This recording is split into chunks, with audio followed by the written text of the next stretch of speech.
Halo, selamat berjumpa kembali dengan Sandi Sularso Law Channel. Kali ini dalam konten saya akan memuat masalah Roro Mendut. Ya, History of Roro Mendut. Ya, ini adalah cerita ya yang terkenal ya, merupakan cerita di Central Java ya, di Jawa Tengah ya. Di Central Java ini ada cerita yang sangat menarik, yaitu mengenai Roro Mendut. Roro Mendut ini adalah cerita rakyat yang sangat kuno atau klasik, yang merupakan cerita di tanah Jawi ya, atau di tanah Jawa ya. Kisah ini menceritakan perjalanan hidup dan tragedi cinta seseorang. Roro Mendut adalah seorang wanita yang sangat cantik sekali. Very beautiful girl ya, di Central Java ya. Roro Mendut ini dilahirkan di pantai utara. Tepatnya adalah di Kadipaten Pati ya, di pinggir pantai atau pesisir pantai ya.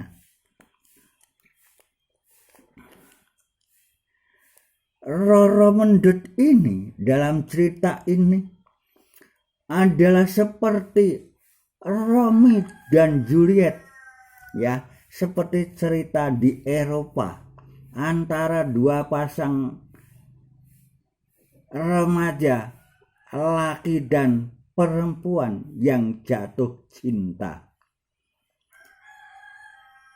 Roro Mendut dan yang laki yaitu Pronocitro ya. Pronocitro adalah keturunan Mataram ya, yang sangat gagah ya, ganteng ya, handsome ya. Dia adalah seorang pahlawan di kerajaan Mataram ya, Pronocitro ya. Suatu ketika ya, Pronocitro ini berkenalan dengan wanita yaitu Roro Mendut ya, di mana Roro Mendut ini adalah putra dari Punggawa Kadipaten Pati yang bekerja sebagai pemasaran barang-barang perdagangan di sekitar Kadipaten Pati ya. Ini bersaing dengan saat itu adalah tentara Belanda yang masuk ke Indonesia sebagai pedagang, membuat suatu perkumpulan perdagangan VOC. Ternyata perdagangan itu adalah sangat merugikan pedagang-pedagang bangsa di Central Java ya. Ini sangat dirugikan oleh tindakan Belanda ini ya, karena dia adalah monopoli ya, sangat merugikan sekali terhadap pedagang-pedagang di pribumi ya. Tidak mau bergaul dengan pedagang pribumi, salahnya kompeni Belanda ini ya, pedagang VOC ini ya. Pedagang VOC ini pertama-tama dia sebagai pedagang, lama-lama kok enak, monopoli, lama-lama dengan cara biasa pedagang di Central Java bisa berkembang, lalu dia memakai kekuatan, yaitu kekuatan senjata, lama-kelamaan dia menguasai perdagangan itu dengan alat senjata, dengan mendatangkan tentara dari Belanda untuk melindungi perdagangan VOC mereka. Kemudian Roro Mendut ini juga mengadakan perlawanan, ya. Dia juga punya pasukan di Kadipaten Pati untuk melawan pedagang-pedagang VOC. Juga begitu juga Pronocitro di daerah Mataram, ya, saat itu di bawah Raja Sultan Agung, ya. Itu di Mataram ini juga melawan penjajah kompeni ini, ya, pedagang VOC ini, ya. Di Solo juga mengadakan perlawanan terhadap pedagang VOC yang dipusatkan di kota Semarang. Bahkan di Solo ini adalah terkenal sekali kekuatannya lahir dan batin, yaitu Pangeran Sambernyawa yang bisa membunuh Belanda-Belanda tanpa luka, tapi Belanda kalah, banyak yang meninggal, ya. Kemudian suatu ketika Pronocitro ini jatuh cinta sama Roro Mendut, ya. Karena Roro Mendut itu sebagai pedagang datang di daerah Yogyakarta dan Magelang, bertemu dengan Pronocitro. Pronocitro jatuh cinta sama Roro Mendut. Kemudian suatu ketika Pronocitro ini dengan punakawannya mendatangi Roro Mendut di Kadipaten Pati, di mana Roro Mendut ini adalah pedagang. Dia sebagai home industry membuat rokok melinting sendiri di kampungnya, kemudian dijual, ya. Kemudian barang-barang apa yang di lingkungan Kadipaten Pati dijual, ya, dikemas, ya, termasuk kulit dari Roro Mendut ini sangat terkenal, sangat halus sekali, putih, ya, kulitnya putih, ya, kuning keputihan, ya, putih, ya, sangat cantik lah pokoknya. Itu Roro Mendut itu resepnya dibikin sendiri, yaitu tepung beras di mix atau digabung dengan jeruk nipis, ya, digabung dengan jeruk nipis dan kunir, ya. Lalu itu dicetak bulat-bulat, dikasih ditampah-tampah itu, kemudian dijemur, ya, dijemur sinar matahari sampai kering, kemudian dikemasin, dijual pada masyarakat, termasuk orang-orang dari luar Jawa, ya, banyak yang beli, ya, karena khasiatnya sangat luar biasa, bisa memperhalus kulit wanita, ya. Dipakai 1 jam sebelum mandi, ya. Jadi 1 jam sebelum mandi dipakai untuk lulur, setelah itu baru mandi, ya. Itu resepnya yang dikeluarkan oleh Roro Mendut pada tahun kurang lebih 1600 Masehi atau abad ke-17, ya, kurang lebihnya.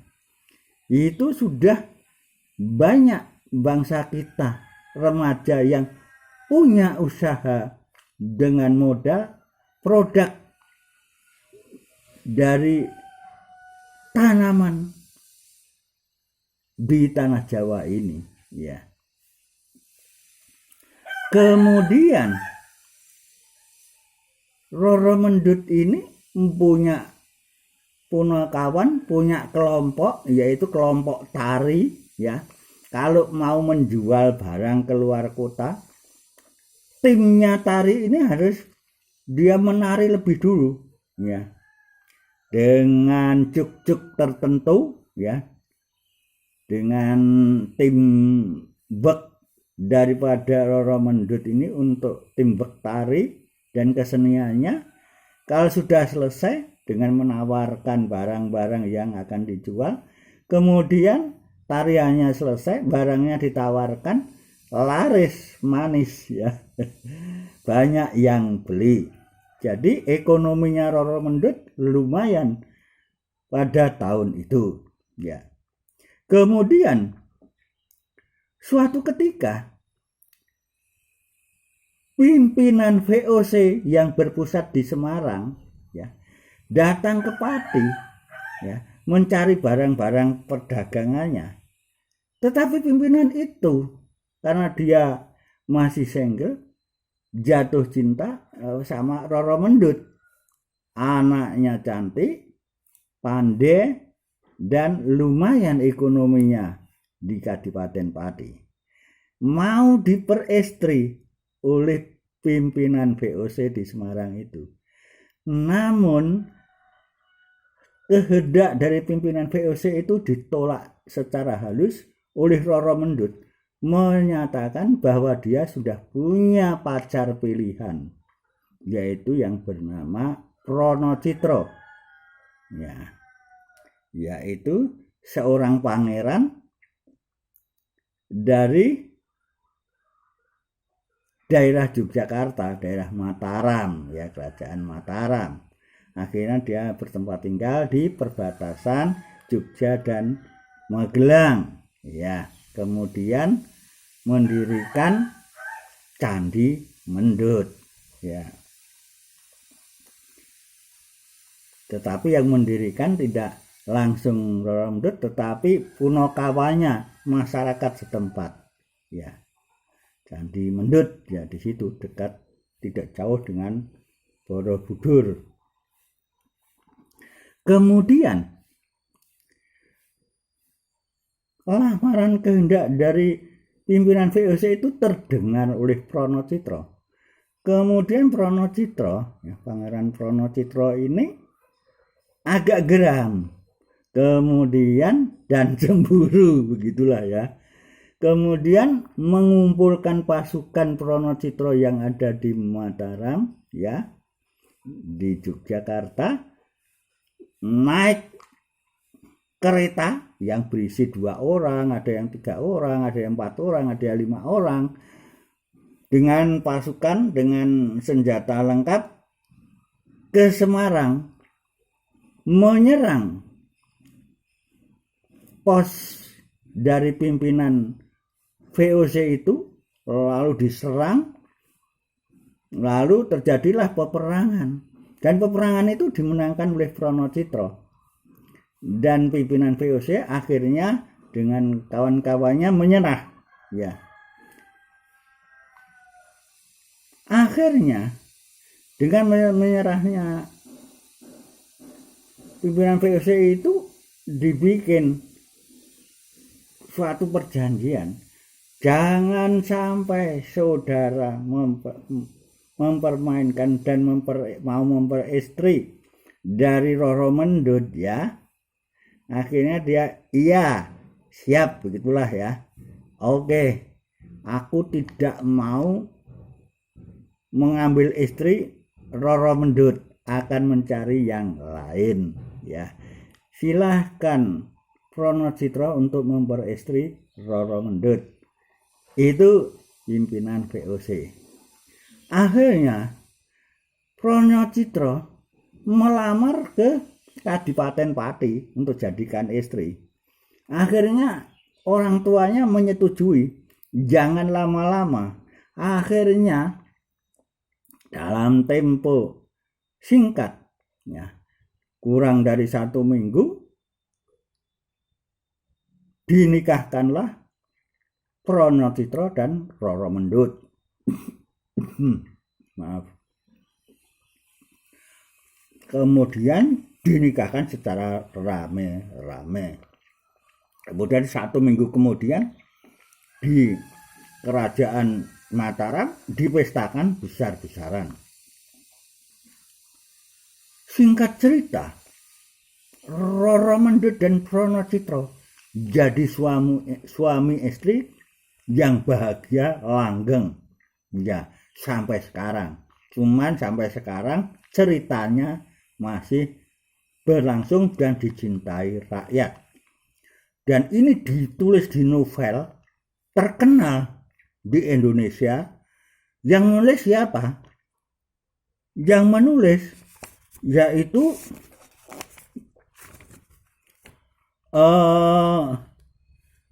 YB Mangunwijaya, ya. Ini yang menulis novelnya, ya. Sangat terkenal bahkan sampai dunia, ya.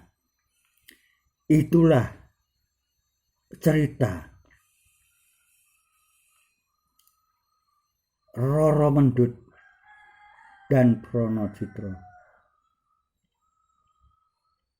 dalam cerita di Central Java, ya, khususnya, ya, secara garis besar. Tetapi apa yang saya sampaikan mudah-mudahan dapat direnungkan bahwa bangsa kita adalah bangsa pejuang, bangsa yang ingin sejahtera, bangsa pedagang, dan bangsa yang berpendidikan, bangsa yang bermoral tinggi. Demikian saudara-saudara sekalian, sampai jumpa pada cerita saya Sandi Suarso Low Channel yang akan datang. Terima kasih. See you again. Jangan lupa like dan subscribe.